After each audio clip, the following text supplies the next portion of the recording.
Welcome everybody to the online launch of our 2018 Brown to Green report. Over 330 people from 50 countries have registered for this event. We are of course extremely pleased by that.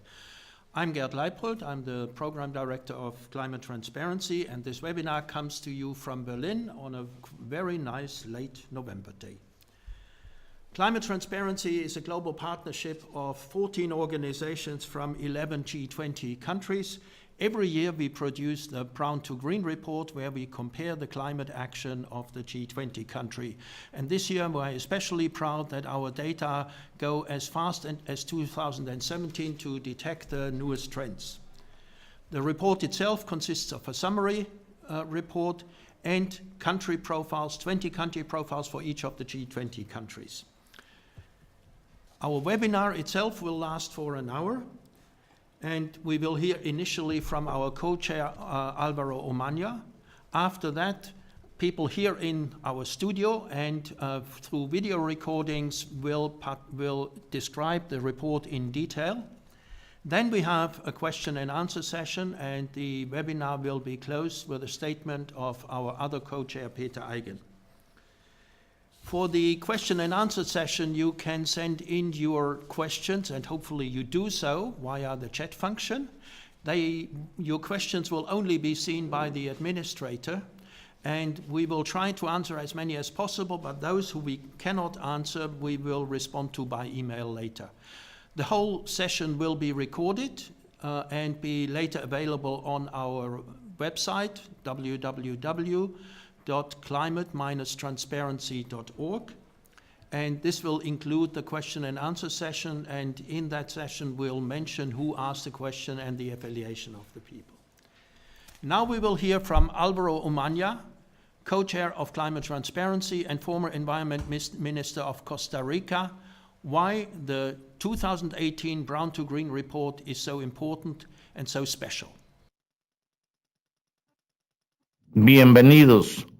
Welcome, willkommen, dear friends. I am Alberto Manya, co-chair of Climate Transparency, and I am here to introduce the 2018 Brown to Green report. This is a critical independent assessment based on more than 80 indicators of climate performance in G20 countries, which represent the largest economies of the world. Recent IPCC report has shown how far we are from 3 Paris goals: temperature increase, ability to adapt, and consistent financial flows. Our analysis of NDCs show that temperature increase is headed between 3 and 4 degrees. It is clear that higher ambition is needed, and 2020 is the year when countries should improve their NDCs. Our Brown to Green report shows where we are, where the gaps are, which countries are leading in what sectors, and where there are laggards. In other words, the Brown to Green report provides a stock take of where we are, of actions taken or not taken. The Brown to Green report is a collective effort with a global perspective, produced by experts from 14 organizations in various G20 countries. It contains data up to 2017 and therefore identifies the latest trends. It gives good and bad examples, and it provides much needed transparency. It also helps countries learn from each other. We are proud of our 4th report. It is a powerful tool to help stimulate a race to the top. Within the next 3 weeks, there will be 2 important international events where climate will be on the agenda. There is the Climate Summit in Katowice, Poland, the COP24, and the G20 Summit in Argentina. Our colleague, Enrique Mautura Constantinides from FAN, our partner organization in Argentina, has been following the preparation of the G20 summit very closely, and he will tell us what input we hope to make with our Brown to Green report. Hello everyone, thanks for being with us today. The Brown to Green report comes in a very timely moment. We're just 2 weeks away from the G20 summit, and this is going to be very important for the information that it provides. The Argentinian presidency included the climate issue in the agenda. There were discussions in the Climate Sustainability Working Group and the Energy Transitions Working Group. Nevertheless, the international context is very difficult, as we all know. And in this regard, the Brown to Green report brings a lot of information that highlights the fact that G20 countries are actually not doing enough. And right now, there is a lot more to be done. And the Brown to Green report comes to a conclusion that, especially in the energy sector and the transport sector, much more is needed to be done. G20 this year has the opportunity to bring more action into these areas so we can actually have better chances to stay well below 1.5 degrees to meet the Paris Agreement targets. Not all of our contributions come via remote access. We also have Lena Donath here from German Watch, and she will present the main conclusions of the Brown to Green report. Lena. Thank you, Gerd. Well, the G20 are a key player for global climate policy. First of all, they're responsible for 80% of global greenhouse gas emissions. And secondly, their political and economic decisions set the scene for other players around the world. With the Brown to Green Report 2018, we provide answers to 3 key questions. First question, where do the G20 stand on climate policy at the moment? Well, overall, the G20 still give a very poor performance. In 2015-2016, it looked for a moment as if the G20 would turn the corner. Greenhouse CO2 emissions stalled. But then the latest data from 2017 show that CO2 emissions increased again. Also, the lion's share of the G20 energy mix still comes from fossil fuels. So coal, oil, and gas still account for 82% of the energy mix in the G20. This is still the same situation as in the 1990s, so not much has changed. Second question, where do the G20 need to go? If we want to keep global warming below 1.5 degrees, the G20 need to make a big leap forward in the next decade. By 2030, they need to cut their emissions in half if we want to stay below 1.5 degrees. And the 2030 climate targets we currently have on the table are far from sufficient. They would not do much more than keeping the status quo. So even if all G20 countries lived up to their promises they made in Paris, we would still have the same emission levels in 2030 as we have now, more or less. By 2050, the G20 countries need to get their CO2 emissions even down to net zero. And so far, we don't have any single country with a long-term strategy that would get us there. This brings me to the third question. How can the G20 get on track? And here come finally some good news. For example, Canada, France, Italy, and UK have decided to get out of coal between 2020 and 2030. The other 14 coal countries in the G20 would do very well in following in their footsteps, especially in South Africa, Australia, and Indonesia, where we see the highest level of emissions per kilowatt hour. In the transport sector, we have France, UK, and Japan with a crucial plan. Stop selling fossil fuel-based cars. Unfortunately, the countries with the highest level of transport emissions per capita don't take much action yet. US, Australia, and Canada do not even have significant emission standards for their cars. Maybe you also recall a promise from the G20 back from 2009, and they have made this promise every year since then, namely to phase out fossil fuel subsidies. But at the moment, G20 countries still spend $147 billion a year in providing subsidies for coal, oil, and gas. If you compare this amount to the GDP, it's especially high in Saudi Arabia, Italy, Brazil, and Australia. But again, some good news. Canada and France have carbon pricing schemes in place now that generate more public revenues than they actually spend on fossil fuel subsidies. This is already a very good step forward, and others could follow soon. Thank you very much, Lena.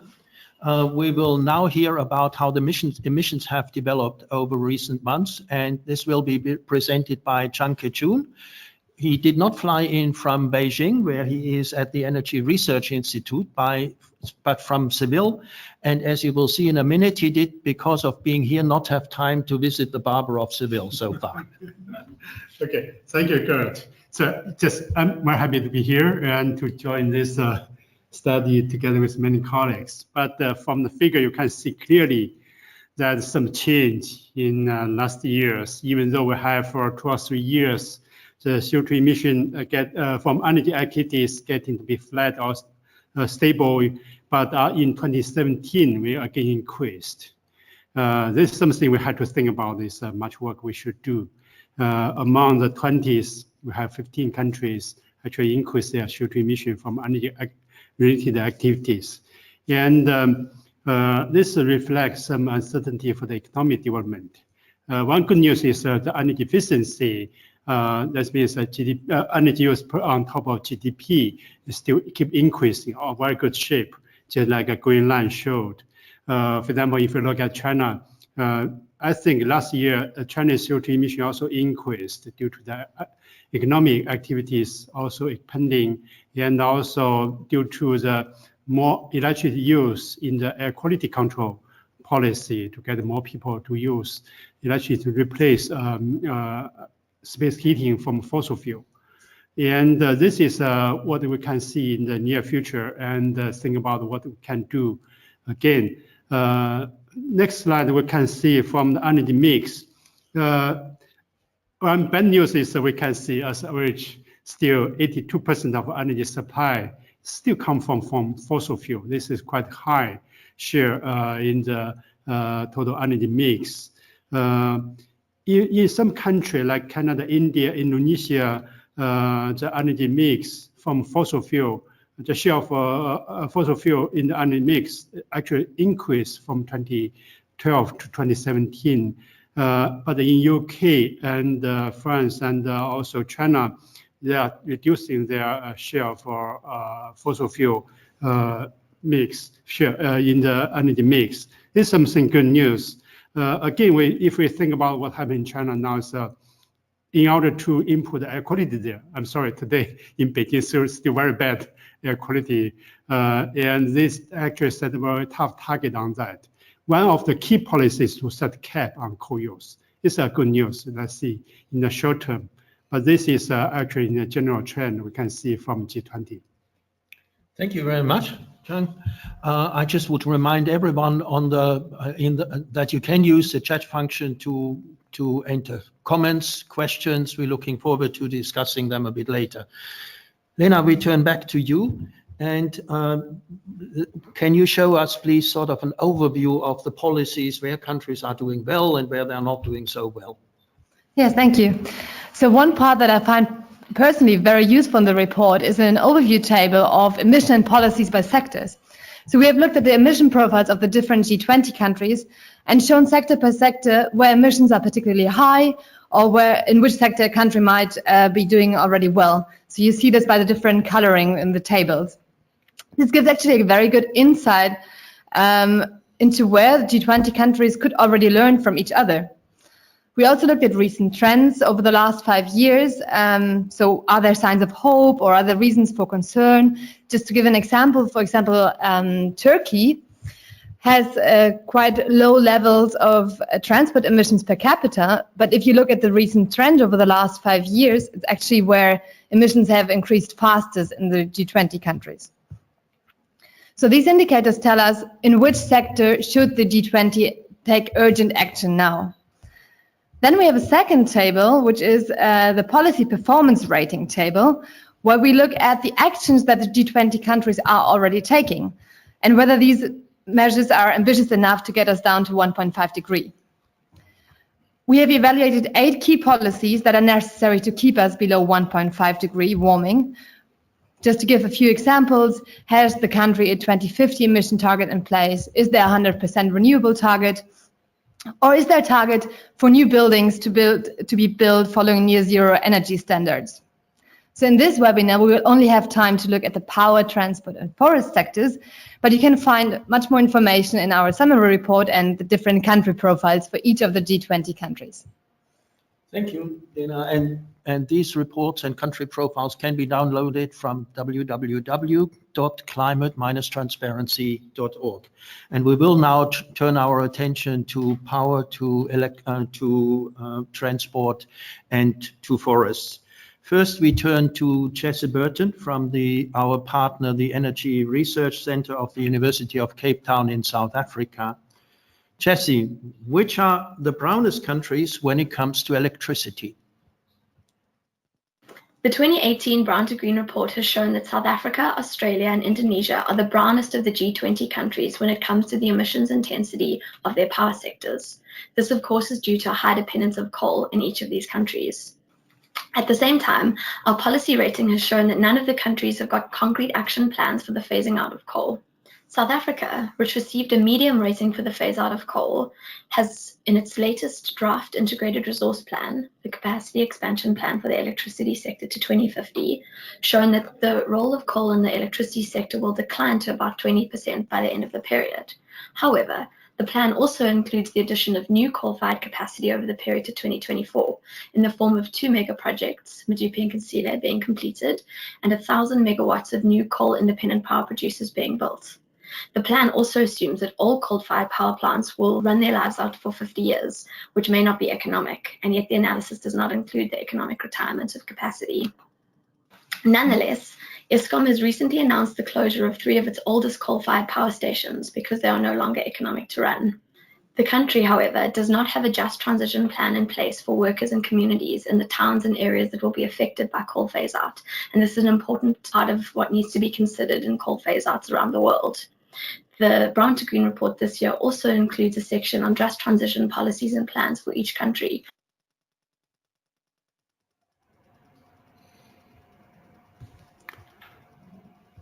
Transport has been one of the sectors where emissions have been growing strongly recently. And we now have R. Rashmi, who is a senior fellow at TERI, the Indian think tank, who is also a partner of Climate Transparency. Tell us about how emissions in the transport sector in the G20 countries have developed over recent years, and which countries are good and which are not so good. From a study of the data that is available, we find that France and UK they have received the highest policy rating as far as the transport emissions are concerned. At the other end of the spectrum are countries like the US, Canada, and Australia, whose per capita transport emissions are very high compared to the rest of the members of the G20, mainly because they have very high mobility rates. And the worrying fact is that not only they don't show any sign of going down, but also that they don't have adequate fuel efficiency standards. So in the recent future, in the immediate future, we will need to do something very quickly about this for the overall transport emissions to go down in these countries.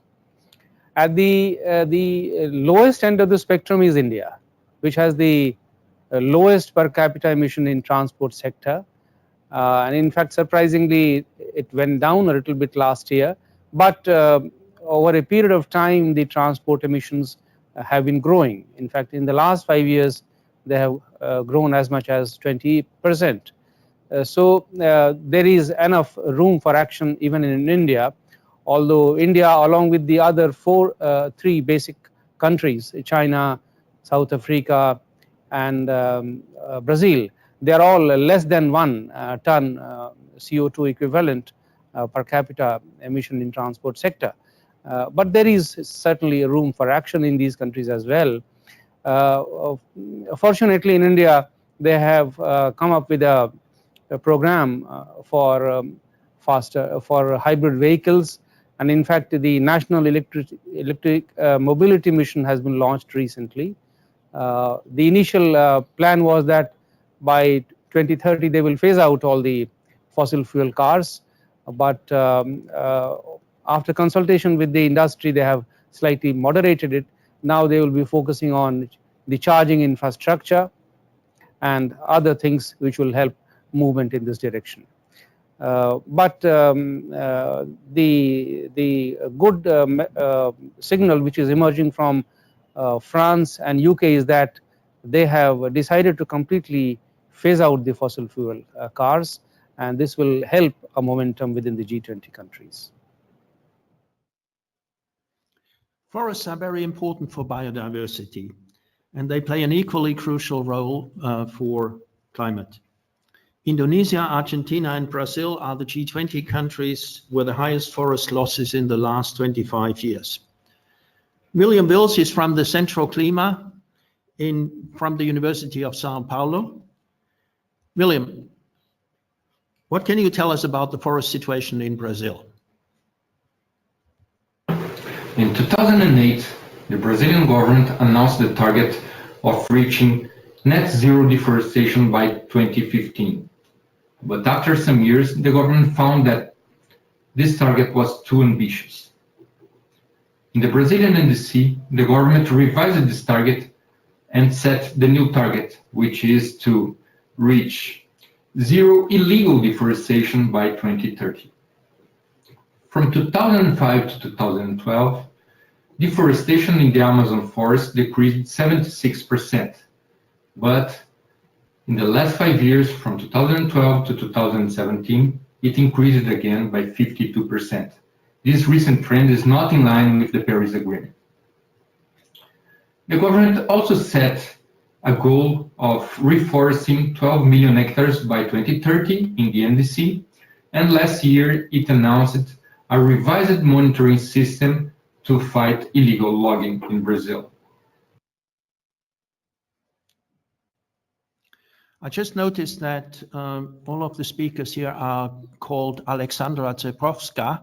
That's a bit of a technical problem. Alexandra has been doing a lot of work to prepare this whole thing, but I can assure you she did not impersonate all the speakers. They are genuinely from the different partner countries of climate transparency. One of the three main goals of the Paris Agreement is to make all financial flows consistent with a pathway to a low carbon and climate resilient development. Charlene Watson from ODI is here to tell us whether the G20 countries put their money where their mouth is. Thanks very much, Gerd. Putting the money where our mouth is, what might we mean by that? Of course, it's very hard to define in a lot of detail what it actually means to finance the transition. But what is actually very clear is that a sole focus on the positive climate finance flows, the green flows, is going to be insufficient to get us to the Paris Agreement's objectives. We also need to start reducing the brown flows. This is echoed by Michael Liebrich yesterday at the OECD's Green Finance and Investment event when he said, we can't add on a green economy on top of a brown one. Finance and transition is, of course, going to be a process. We need to take time to allow it to happen, and we also need to make sure we manage the socioeconomic impacts of that transition. It is very clear from the recent IPCC report, however, that this transition is necessary, and it is necessary at a certain pace. I urge you to read the full summary report, within which we have 5 indicators for finance and transition. These touch on financial policy and regulation, fiscal policy, and public investment. And that includes the obligations and commitments made by developed G20 countries to support climate change action in developing countries. What I want to do, however, is talk to 2 of the indicators that we have in the report. The first one being on fossil fuel subsidies. This data comes from the OECD and the IEA, and it's for 2016. It's already been mentioned by Lena that in 2009, G20 countries committed to phasing out inefficient fossil fuel subsidies. However, there's no timeline set for them to do this. G7 countries have committed to phasing these out by 2025. However, there's no process to look at the progress they've made under these commitments. So despite all these commitments, we see 147 billion in fossil fuel subsidies in 2016 from the G20 countries. Some G20 governments have made progress in shifting at least some of these support away from fossil fuels.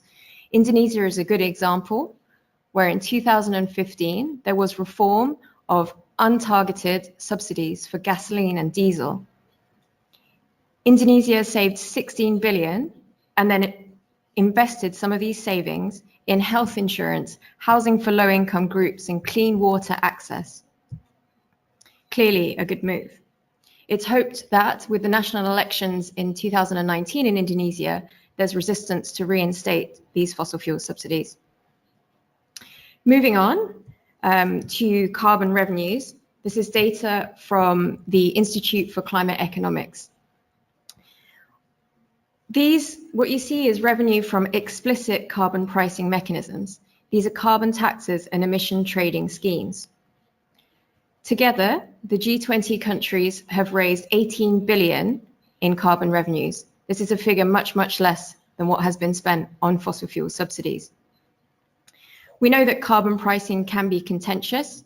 The recent US midterm elections saw carbon pricing mechanisms voted down in Washington, DC.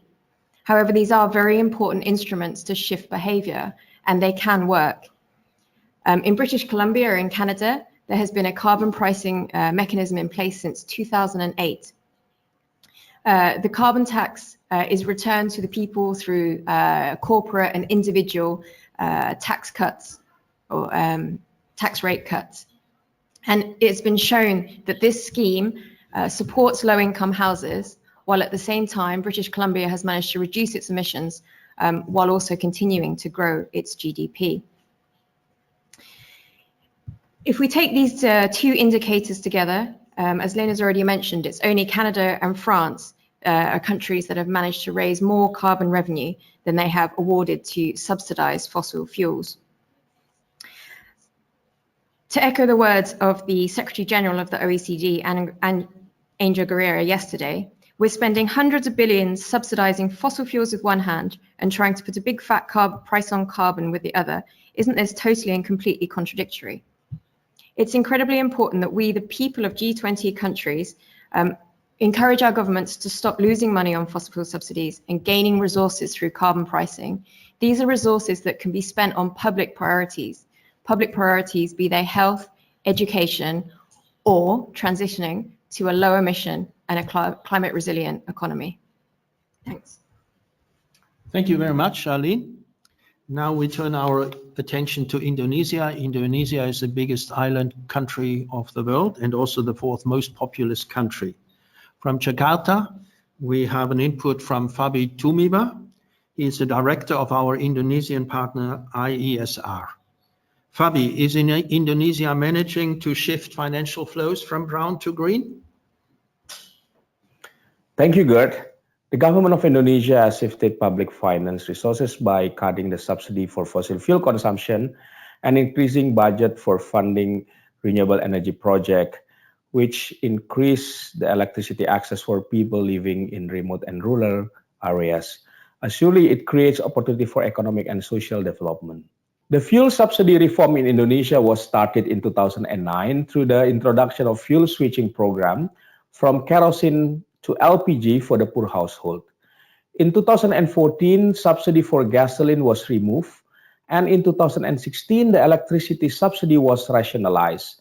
And in order to mitigate the social and economic impact from this reform, the government provided cash transfer and other social assistance programs for the poor. However, this reform is not enough. Indonesian dependency on fossil fuel is still high and increasing. More than 80% of our energy supply comes from fossil fuel. Around 60% of electricity generates from coal, while renewable energy only supply around 12%. And just recently, the government issued a regulation on domestic market obligation, where the domestic coal price was capped below the international market so that it keeps the electricity price remains low. How about having carbon tax in Indonesia?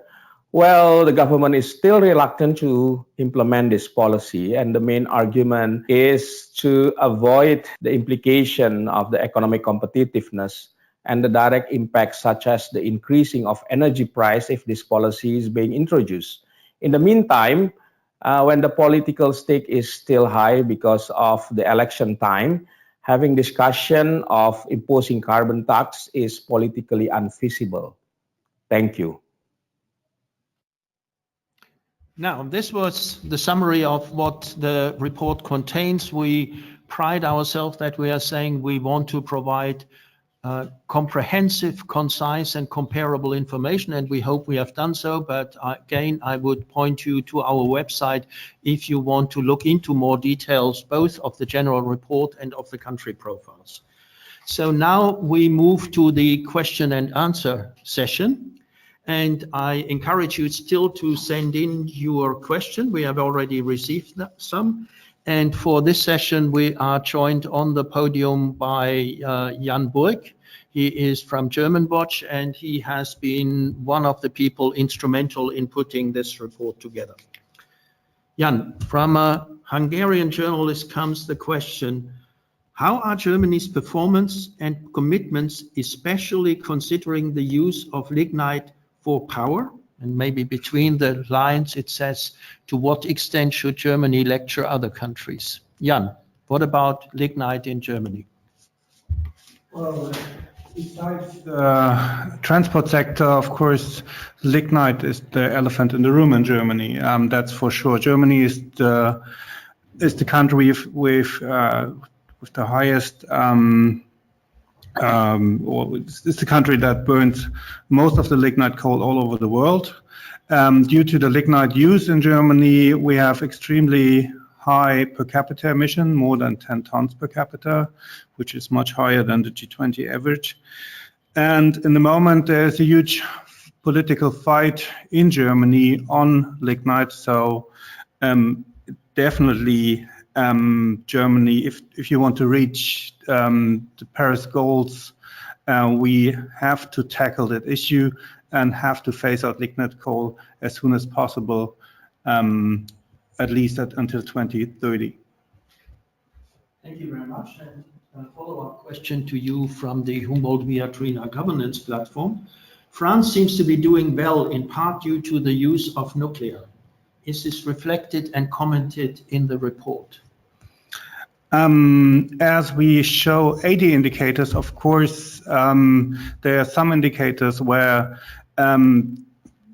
especially for France, which has share of, I think, 75% in its electricity mix of nuclear, is of course doing, due to that fact, better than other countries regarding the, for example, the electricity, the emission intensity of its electricity system. But in other, and it's well explained. So we show, for example, the nuclear share, we show the new renewables share, we show how much hydro is in the system. So we show all these different things, and the reader can choose on its own what he think, what he can learn out of it. But of course, there are a lot of other sectors where France takes a leading role regarding, for example, the transport sector wants to phase out fossil fuel cars, which had nothing to do with nuclear, actually. So we look at both the problematic sections and the good sections. Thank you very much. Again, I encourage you to send in more questions. We still have a few, but please send more. We can have time to discuss it. There is a question which came in from Greenpeace International, which is close to my heart because I spend a lot of time at Greenpeace, and the question itself is also close to my heart because it says, does the report look into HFC emissions from the refrigeration sector? This is also a great contribution to climate change. Lena, can you answer that, or Jan? We use for the greenhouse gas emission section, we look also very much into the different sections of the emissions, but we don't know, so we therefore can show the greenhouse gases per capita even in the different sectors, but we do not show especially the different detailed sections of, for example, refrigerators or something like that. So this is not yet done. Could be done maybe in the future, but not in this report. But it is somehow reflected, the HFC emissions, in the greenhouse gas emissions part. Thank you, Jan. From the OECD, there's a question. do you also look into absolute emissions of the power sector, as reducing emissions intensity may be offset by an increasing energy demand due to GDP growth? Lena? Yes, we do have a graph in the country profiles where we show, first of all, greenhouse gas emissions over time in absolute levels, and we also show in one graph CO2 emissions from energy in separate graphs divided by different sectors, where the power sector is one of the contributors.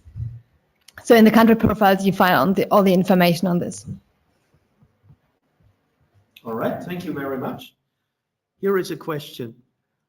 What is the role of public divestment from fossil fuel developments, and which countries are doing better and worse in this regard? Charlene? Thanks for the question, Gerd. There's difficulties over time in trying to look at the trends in fossil fuel subsidies. We see that over the last few years, there have been up and down trends, but overall, there have been increases in fossil fuel subsidies, and this is in part due to changes in oil and gas prices. So it isn't all attributable to countries doing better or worse. From the countries that are doing very bad, from the graph that you can see, relative to GDP, some of the worst offenders are Saudi Arabia, Italy, Australia, Brazil, Indonesia, and South Africa.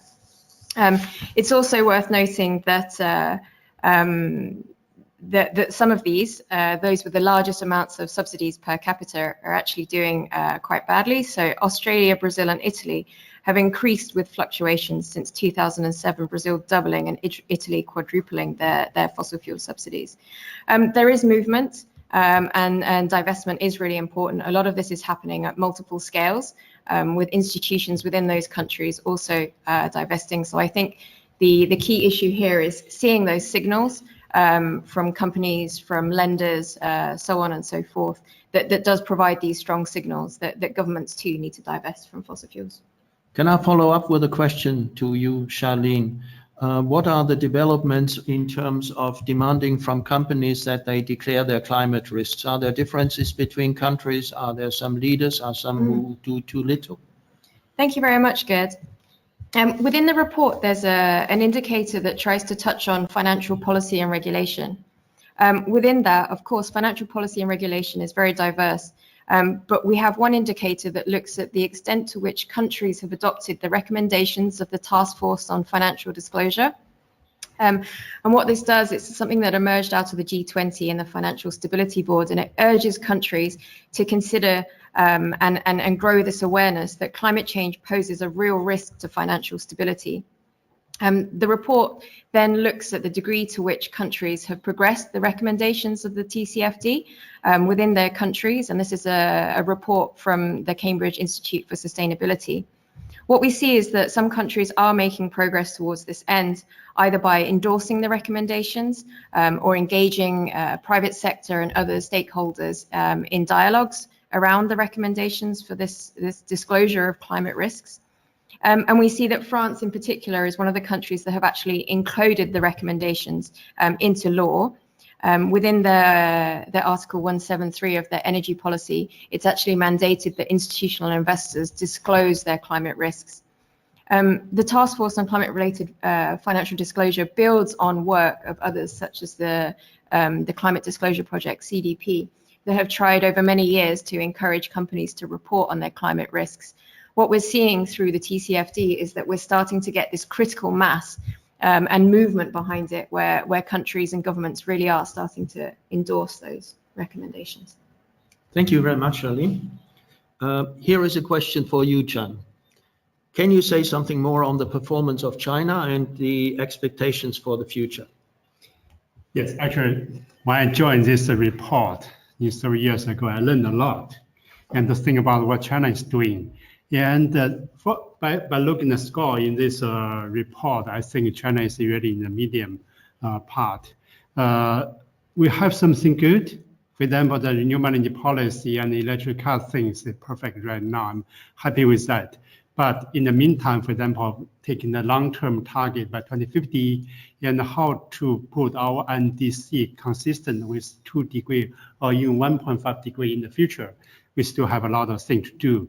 And if you also think about the sector policies, for example, the building sector, how to learn from EU to do the very high efficiency building to be nearly zero emission building. We still have a lot of future work to do. So this is, I think, look at performance for China. If we think about in general the future, the climate change policy, we should do more, for example, to follow the other countries. But in the meantime, I'm an energy people, so we should work hard for the energy policy again. Thank you. We have a question from the newsletter Latin Clima, which I believe is from Costa Rica. And it says, does the report look into the fair transition of employees of coal mines? Lena? Yes, I'm glad to tell you that this year, for the first time, we actually have a section on just transition in each of the G20 countries. We try to find indicators for describing and comparing the G20 countries better, but this is very complicated to find a common set of indicators that would fit to all these countries. But we do have like a descriptive section in the report that looks at developments in at government level, but also at the level of unions, and describes what kind of initiatives there are already in each of the G20 countries on ensuring just transition of the workforce in the energy transition. Thank you very much. And I have another question from you, and it comes from the city government of Bourgoin, Jallieu. And I have to admit, I don't know where that is, but I'm sure it's a very beautiful city, especially, and I'm pleased that they're interested in climate. Did you look at the building sector, which is special focus on improving energy efficiency in existing buildings? Have some countries done better than others? So yes, we have looked at the building sector. We have indicators for building emissions for each of the countries and recent trends. And we also have looked at policies in the building sectors, although this year we have mainly focused on new buildings, and so whether the new buildings are supposed to adhere to near zero energy standards. Next year we want to also to look more into the section of existing buildings, because that's actually for especially many European countries a very important issue to look at. So this year mainly new buildings, but existing buildings are coming. Yes, and I think that's a good example of some of the challenges we have, the building sector. If you look at new buildings, that's obviously less important for developed countries. Germany looks very good when it comes to the rules for new buildings, but much less good when it comes to updating older buildings. But in countries that are still growing in population and where there's lots of poor people, obviously new buildings play a major role. And to combine in the report indicators which do justice to very different countries is one of the challenges which we try to address by the discussions among the partners from a wide spectrum. Would happy to answer more questions, and here they are coming. The $1 million question: what are the expectations for COP24? Do we expect new pledges, new financial contributions to the Green Climate Fund? I think a number of people can respond to it. We begin with Charlene. Thanks a lot, Gerd.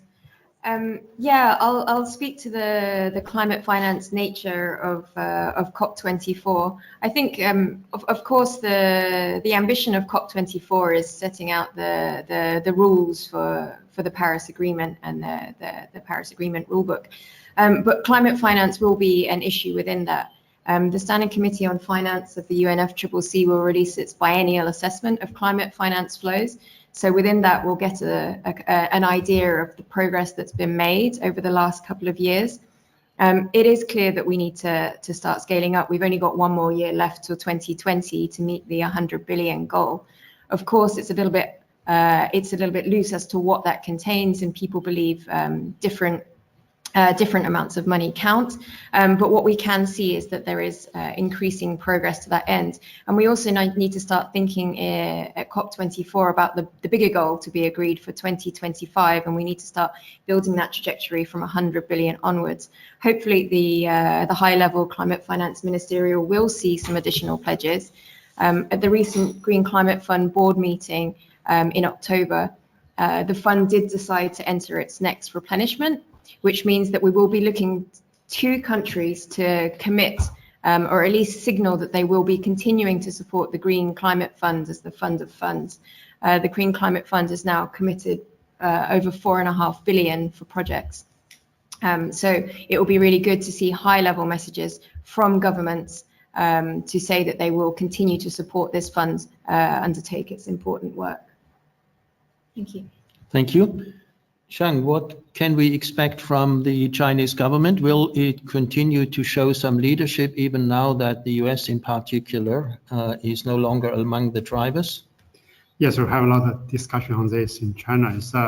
China is anyways moving. If you just like the figure, it's a very big change in last several years. Actually, the CO2 emission in year 2013, 2014 nearly reached the peak, even though 2017 start to increase a little bit. We are still looking at that closely, what happened for this one. But this already shows some China is changing the trend. I think for me, it's a very big change. And come back to the questions of what China will do in the international collaboration. I do hope China can play some leading role, even though we have a lot of discussion on this. But the COP process, still political process. I think for me, the COP process right now is still implementing the original design for Paris Agreement, how to make the content really in the position. But this year, very big news is IPCC special report on 1.5 degree warming. And hopefully there will be some discussion on this because we have to finish this by October to follow the schedule for this COP. And in China also has started some discussion on this. So we try to talk this loudly in some even political journal to say China should take a tough or very high deep cut target for China. Hopefully this could be something. Yeah, it is sometimes difficult to get excited about these COP meetings. I tend to say it's a bit like the yearly visit to the dentist. It's not very pleasant, but not going is worse. We have a question which is for us a very good question. I know the answer, but I will not give it. Does the report also look into fossil fuel policies, not only inside the countries, but outside as well? For example, China funds fossil fuel projects in South Africa. Do we cover that in the report, Jan? No, not yet. We cover in the moment only policies and developments which are happening in the countries.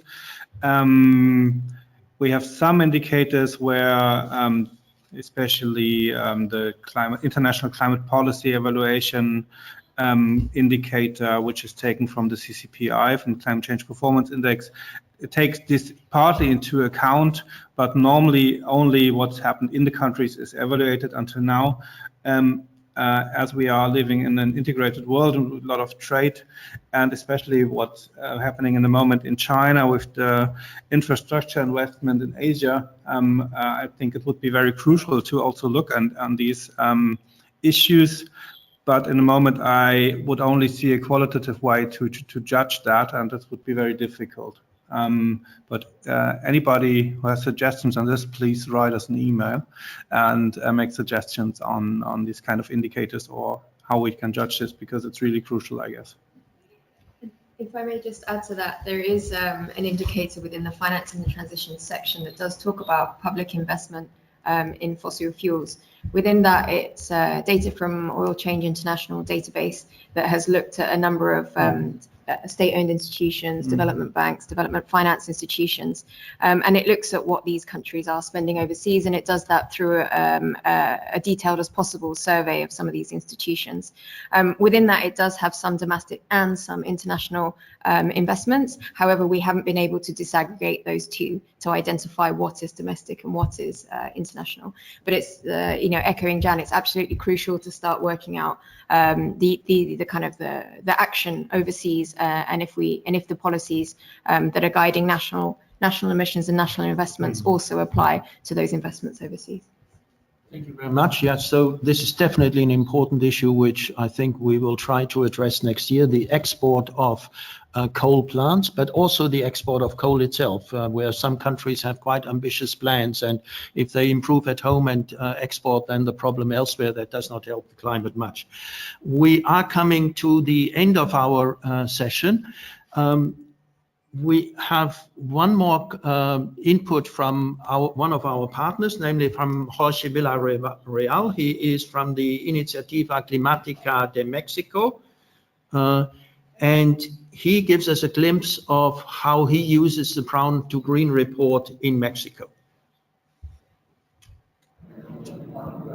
Hello everyone, my name is Jorge Villarreal, and I am the Director for Climate Policy at the Mexican Climate Initiative.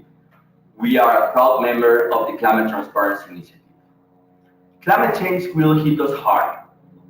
Mexico is a very vulnerable country. About 50% of the territory, 68% of the economy, and 71% of the population are extremely vulnerable to this phenomenon. The IPCC report on 1.5 degrees stresses the urgency, the cost, and the necessity to increase ambition on climate action. We need to take climate action now.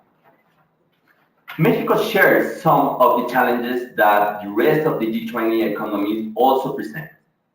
Transparency, increased ambition, and implementation capacities are the most urgent challenges to come. This report provides a strong technical-based reference for decision makers, private sector, civil society, and the rest of the population. We need to take action now, and this report is a useful tool to do so. Thank you very much. Now we've nearly reached the end of our webinar. Thank you all very much for participating. Please come to our website, please use our report. We consider this report a service to the community, and the more it's used by others, the more it helps, and we would be very grateful for that. We share also all the materials that are available. Now we have closing remarks by our co-chair, Peter Eigen. Peter was the founder of Transparency International and is a co-chair of Climate Transparency. Peter. Well, thank you very much, Gerd. It's an honor for me and a real pleasure to conclude this discussion. I would very much like to thank all of you, in particular those who have sent questions. I'm sure you're going to help us to disseminate this report widely and help us to create a tremendous discussion which eventually will help us to move the world from brown to green. Now, the report, of course, has shown, and the discussion today has shown clearly that there is still a long work load for us all, that we all have to focus very much on creating awareness that we need to work hard, in particular the G20 countries meeting in Argentina now. I hope you also made it quite clear how important transparency is, how important it is to provide information to the governments of the G20 countries, but also to their populations, to their people, to their institutions, to the private sector, in order that they can learn from each other, can see where they stand. And of course, this transparency is only useful for you and for the world if it comes from independent sources.